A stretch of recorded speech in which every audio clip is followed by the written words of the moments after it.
Hello. आज का हमारा जो टॉपिक है वो रेसिया है, जो कि ब्रायोफिटिक स्पीसीज़ है। और ब्रायोफिटा के जनरल कैरेक्टर्स को मैंने पहले ही डिफाइन कर दिया था। ये वीडियो काफ़ी लॉन्ग टाइम के बाद मैं अपलोड कर रही हूँ, तो सॉरी उसके लिए। और ये जो रेसिया है ये BSc first year and MSc first semester वालों के लिए है। आपको ईजिली मिल जाएगा अगर आपके सिलेबस में ब्रायोफाइटा है तो रेसिया मर्केंसिया ये सब आपको पढ़ना ही पड़ेगा। तो चलिए स्टार्ट करते हैं। सिस्टमैटिक पोजीशन पहले देख लेते हैं रेसिया का। क्लास जो है हिपैटिकोप्सिडा है। ऑर्डर जो है मर्केंसियल्स है। फैमिली इसकी रेसिएसी है और जीनस जो है वो रेसिया है। देखिए, ऑर्डर जहाँ भी रहेगा उसमें लास्ट में एल्स लग जाता है, और फैमिली जो रहती है उसमें जो स्पीसीज का नाम होता है उसमें एसी लग जाता है, तो वो फैमिली हो जाती है उसकी। जैसे रिसिया है तो रिसिएसी हो गया, तो ये इसकी फैमिली हो गई। ये एक ट्रिक है, आई नो आप सबको पता होगा, फिर भी मैं बता दे रही हूँ। रिसिया के अक्रंस को देख लेते हैं। The genus Riccia is represented by 130 species which is widely distributed in both tropical and temperate region of the world। जो रेसिया का स्पीसीज होता है वो ट्रॉपिकल एंड टेम्परेट दोनों रीजन में पाए जाएंगे वर्ल्ड के कहीं भी स्थान पे। और कुछ रेसिया के प्लांट स्पीसीज ऐसे होते हैं जो कि एक्वेटिक भी होते हैं, वो पानी में पाए जाएंगे। The plant grow predominantly on the damp soil, moist and sandy rocks and other terrestrial habitat. और जो इसका रेसिया का जो प्लांट होता है वो damp soil, moist, sandy rocks इन सभी जगह पे ग्रो करेगा। जहाँ पे नमी होगी थोड़ी वहाँ पे ग्रो कर सकता है, बिना नमी वाले स्थान पे भी ग्रो करते हैं। और कुछ रेसिया जैसे मैंने पहले ही बता दिया कि एक्वेटिक होते हैं, तो वो पानी में ही ग्रो करेंगे। गैमेटोफाइट देख लेते हैं। गैमेटोफाइट में इसके एक्सटर्नल और इंटरनल स्ट्रक्चर्स आते हैं, तो चलिए देखते हैं। The main plant body is gametophytic या गैमेटोफाइट, जो भी आप बोलना चाहें बोल सकते हैं, लिखना चाहें लिख सकते हैं।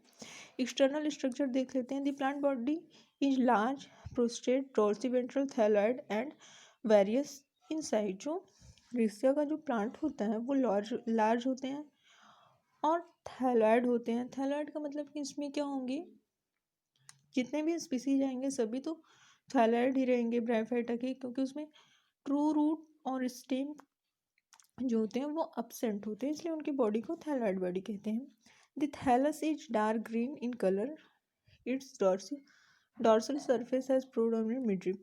जो थैलस होता है रेसिया का वो देखेंगे आप तो डार्क ग्रीन होता है, और इनकी जो मिडल पार्ट में मिडरिप प्रेजेंट रहते हैं। द डॉर्सी वेंट्रल जो सरफेस होगा वहाँ पे मिडरिप प्रेजेंट रहेंगे।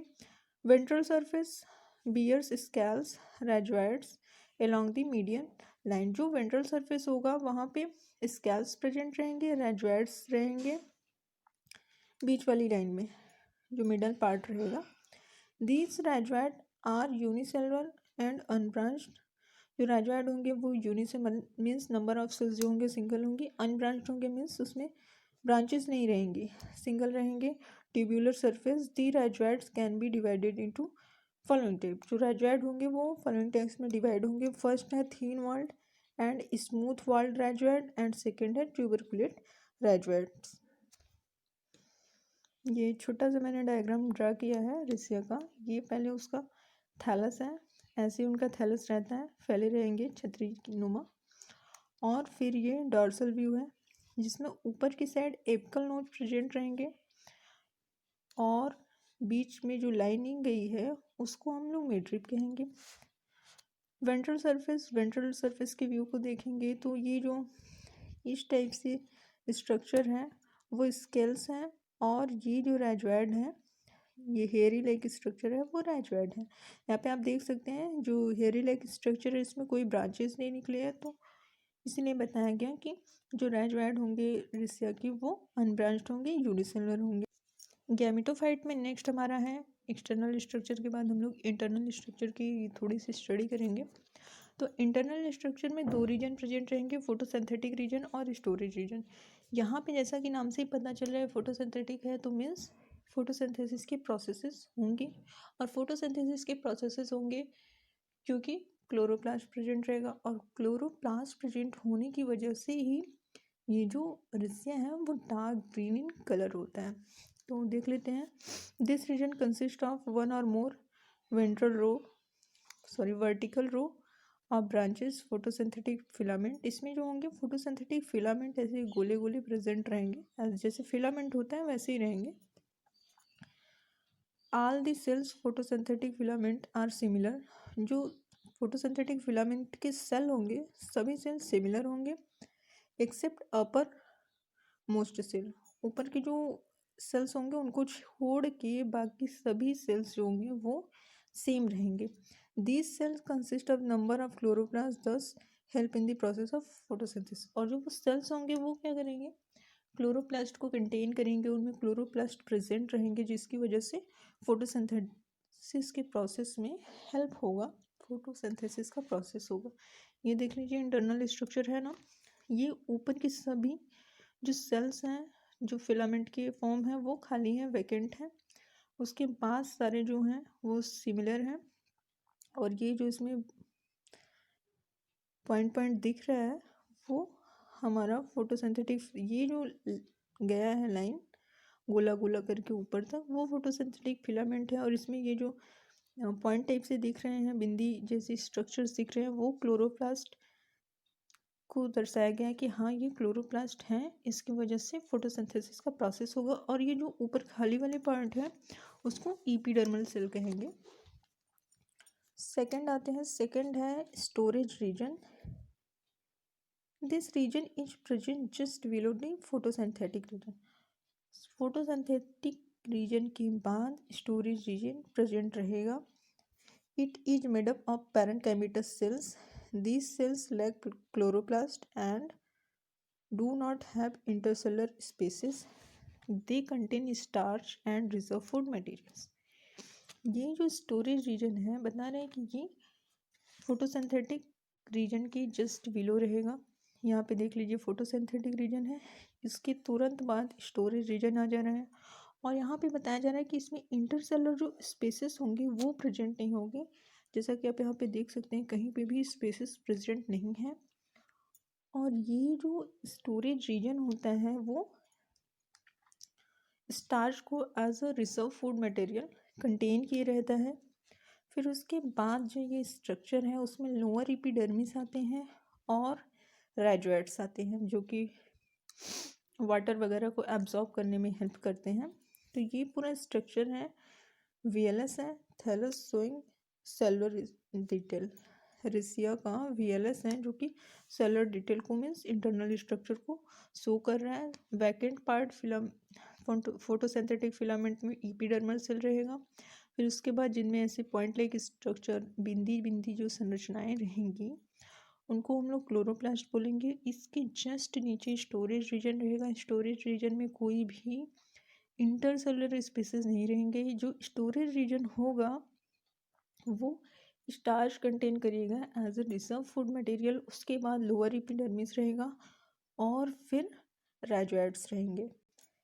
गैमेटोफाइट के बाद रेसिया में जब हम लोग आगे स्टडी करेंगे तो हमें रिप्रोडक्शन पढ़ने के बारे में आएगा। तो देख लेते हैं रेसिया में रिप्रोडक्शन कितने टाइप के होंगे। Reproduction takes place by the vegetative and sexual means. Asexual reproduction absent रहेगा। वेजिटेटिव रिप्रोडक्शन में देखते हैं, ये वेजिटेटिव जो रिप्रोडक्शन होते हैं कई मीन्स से होते हैं, मतलब देखते हैं आगे। ए नंबर पे है पहले by the progressive death and decay older part of the thallus. जो ओल्डर पार्ट होगा थैलस का, एक तो वहाँ से रिसिया ग्रो कर सकता है। सेकंड है bye एडवेंटिडियस branches.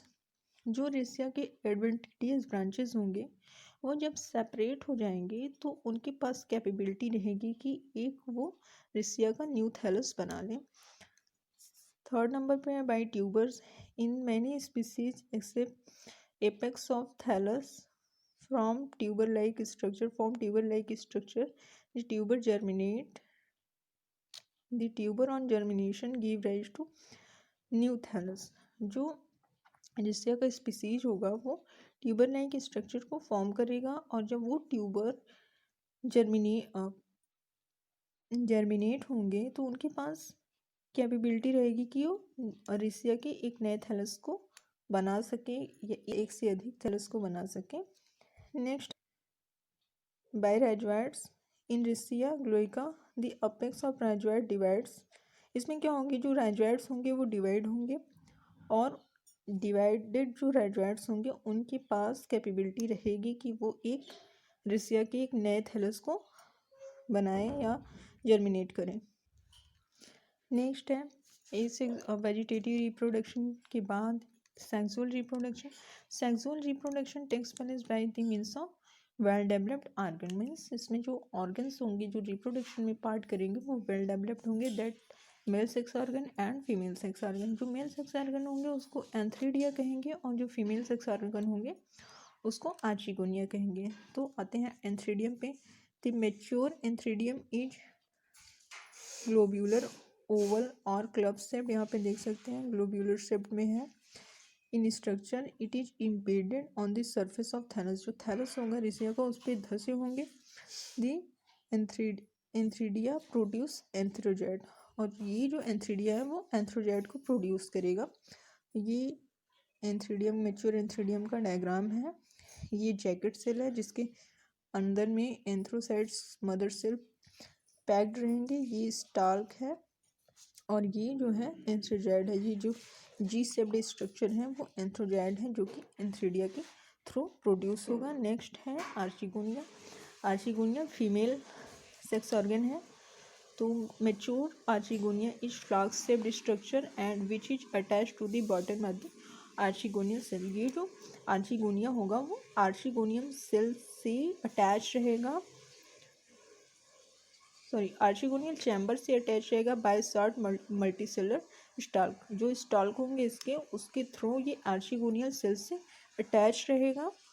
The mature archegonia consist of neck canal cell, venter canal cell and egg cell. Neck canal cell को एनसीसी कह सकते हैं, वेंटर कैनाल सेल को वीसीसी कह सकते हैं। ये आर्चिगोनिया का डायग्राम है जिसमें कि ये अपर पार्ट जो है वो नेक है, ये जो बीच में ओवल पार्ट है वो एग है, और ये जो नीचे का पार्ट है वो वेंटर कैनाल सेल है, और जिससे ये अटैच है वो आर्चिगोनियल चेम्बर है। नेक्स्ट आते हैं रिप्रोडक्शन के बाद फर्टिलाइजेशन देख लेते हैं। इसमें फर्टिलाइजेशन कैसे होता है। Fertilisation occur only in the presence of water. जो एल्सिया का जो फर्टिलाइजेशन होगा जब वाटर प्रेजेंट होंगे तभी होगा, क्योंकि जो लिबरेशन होता है एंथ्रोजैड और एंथ्रीडियम का वो वाटर के प्रेजेंट में ही होता है, इसलिए वाटर एसेंशियल है इनके फर्टिलाइजेशन के लिए। नेक्स्ट स्पोरोफाइट आते हैं। गैमेटोफाइट में एक्सटर्नल स्ट्रक्चर, इंटरनल स्ट्रक्चर, फिर रिप्रोडक्शन और स्पोरोफाइट, उसके बाद ये स्पोरोफिटिक स्टेज आता है। इसमें देखते हैं जैगवाइट is the mother cell of the sporophytic generation. This zygote undergoes a period of development where sporophyte is developed from zygote. जो जैगोट होते हैं, जैगोट मैं बोल रही थी, जो जैगोट होते हैं वो क्या होते हैं, डेवलपमेंट का जब प्रोसेस आएगा तो वो sporophytic fight is developed from zygote. तो जब डेवलपमेंट का प्रोसेस आएगा तो जो स्पोरोफाइट होंगे वो जैगोट से डेवलप हो जाएंगे। ये जैगोट को पता नहीं क्यों मेरे मुंह से जैगोट ही निकल रहा है। तो ये जैगोट से स्पोरोफाइट डेवलप होंगे। फिर नेक्स्ट है जो sporogenesis. The spore mother cell undergoes meiosis. जो स्पोर मदर सेल होंगे वो मियोसिस में जाएंगे, जहाँ पे हैप्लॉइड स्पोर्स बनेंगे, मीन्स नंबर ऑफ स्पोर्स बनेंगे। This division involve into 2 state, और ये जो डिवीजन होगा वो 2 स्टेट में इन्वॉल्व होगा। The spore germinate when sufficient amount of water is available. जो ये स्पोर होंगे ये तभी जर्मिनेट करेंगे जब उनकी जर्मिनेशन के लिए सफिशिएंट अमाउंट है, मतलब एक एक क्या कहते हैं उसको, एक मतलब जितना इनको रिक्वायरमेंट रहेगा वाटर का, वो अगर प्रेजेंट रहेंगे तभी ये जो स्पोर होंगे वो जर्मिनेट करेंगे। The germination takes place in such a way that germ tube is form. और ये जर्मिनेशन जो होगा इस तरह से होगा कि उसमें जो जर्म ट्यूब बनते हैं वो फॉर्म हो जाएंगे, बन जाएंगे। Of out formed in the form of outgrowth, outgrowth के फॉर्म में वो जो जर्म ट्यूब होंगे वो जर्मिनेट होंगे। Which finally developed into young gametophyte, और वो जो जर्म ट्यूब होंगे वो यंग गैमेटोफाइट में डेवलप होंगे ऑफ द थैलस, जो थैलस के यंग गैमेटोफाइट में जर्म ट्यूब डेवलप हो जाएंगे। यहाँ पे देखिए एक स्पोर सेल है, यहाँ पे डिवीजन हो रहा है, एक सेल ऊपर बन रहा है, एक सेल नीचे बन रहा है, फिर यहाँ पे दोनों एक दूसरे की ओर खींच रहे हैं, फिर यहाँ पे तीनों जो दोनों सेल थे वो डिवाइड होकर 3 सेल बना रहे हैं, टेट्राड स्ट्रक्चर है, और यहाँ पे मेच्योर स्ट्रक्चर है। ऐसे ही सेकंड स्टेज में देखेंगे जो स्पोर्स हैं, यहाँ पे जर्म ट्यूब बन गया है, ये जर्म ट्यूब जर्मिनेट हो गया है as a germ tube outgrowth में, और यही जर्म ट्यूब डेवलप होके गैमेटोथैलस के गैमेटोफाइट, थैलस का गैमेटोफाइट बनाएगा। नेक्स्ट आते हैं ये ग्राफिक स्ट्रक्चर, जो सारे रिप्रोडक्शन हुए हैं इसमें किसके किसके थ्रू हुआ है, क्या क्या हुआ है, उसका एक ग्राफिक स्ट्रक्चर यहाँ पे मैंने शो किया है। तो सबसे पहले हम लोग रिसिया रखेंगे क्योंकि इसी का पढ़ रहे हैं, तो रिसिया रहेगा। रिसिया से ये सेक्सुअल रिप्रोडक्शन का मैं बता रही हूँ। पहले रिसिया से आर्चिगोनियम और एंथ्रीडियम रहेंगे। आर्चिगोनिया जो है वो एंथ्रीडियम जो है वो एंथ्रोडिक्चोइड बनाएगा, और आर्चिगोनिया जो है वो एक बनाएंगे। अब दोनों में फर्टिलाइजेशन हो जाएगा, दोनों लिबरेट हो जाएंगे, फिर जाइगोट बनेगा। जाइगोट से ये जाइगोट जब डेवलप होगा तो स्पोरोफाइट बनेंगे। स्पोरोफाइट ऑन डेवलपमेंट डेवलप होंगे, स्पोरोजिनेसिस टिश्यू बनाएंगे। ये स्पोरोजिनेसिस टिश्यू स्पोर मदर सेल बनाएंगे। फिर क्या होगा, मियोसिस होगा। स्पोर मदर सेल के बाद मियोसिस होगा तो उसमें हैप्लॉइड स्पोर बनेंगे। तो यहाँ पे स्पोर है, फिर ये स्पोर जब जर्मिनेट करेंगे तो वापस से रेसिया का थैलस बन जाएगा। ये हो गया सेक्सुअल रिप्रोडक्शन। और वेजिटेटिव रिप्रोडक्शन, सबसे पहले रैजोइड से रेसिया बनता है, ट्यूबरकुलेट से रेसिया बनता है, एडवेंटिटियस से रेसिया बनता है, और फ्रेगमेंटेशन के थ्रू भी रेसिया के थैलस का निर्माण होता है। Thank you for watching.